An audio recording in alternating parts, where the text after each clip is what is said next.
Alligator Alcatraz. Some of you might not have heard that in a little bit.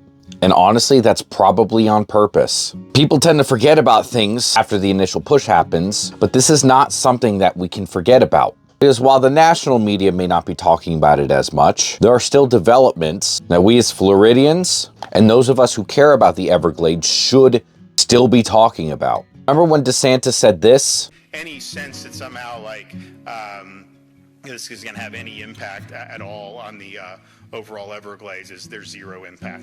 Well, over the last few weeks, it is estimated that there's been over 20 acres of concrete poured in this area. It covers parking lots, and as you can see from those photos, before and after, they've added concrete to much of this area. Right now, these are just estimates, but there's also evidence of more permanent builds going into place, such as these concrete pipes that were shipped in, which could be anything from wastewater removal to sewage. The question is, where would that sewage or wastewater be going? The whole big thing about Alligator Alcatraz was that it was so far from the rest of civilization, it would be difficult for anyone to escape. There's no sewer mains out there. Where is it going?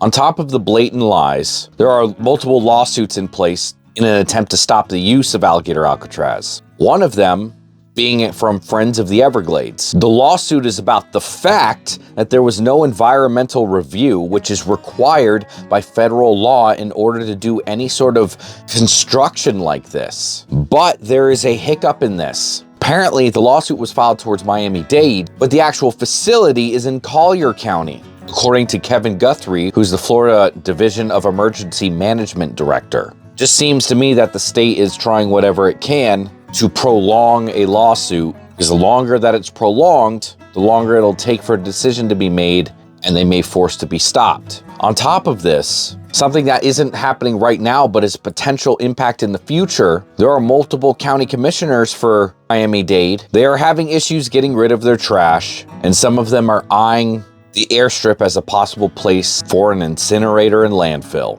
Now, I don't know about you, but I don't think of incinerators and think of eco-friendly. We can't stop talking about this situation, because the less we talk about it, the more people are going to forget. Not only is accountability for the people who have done this and continue to do this lost, but then future issues, such as a potential incinerator put in the Everglades, come more likely.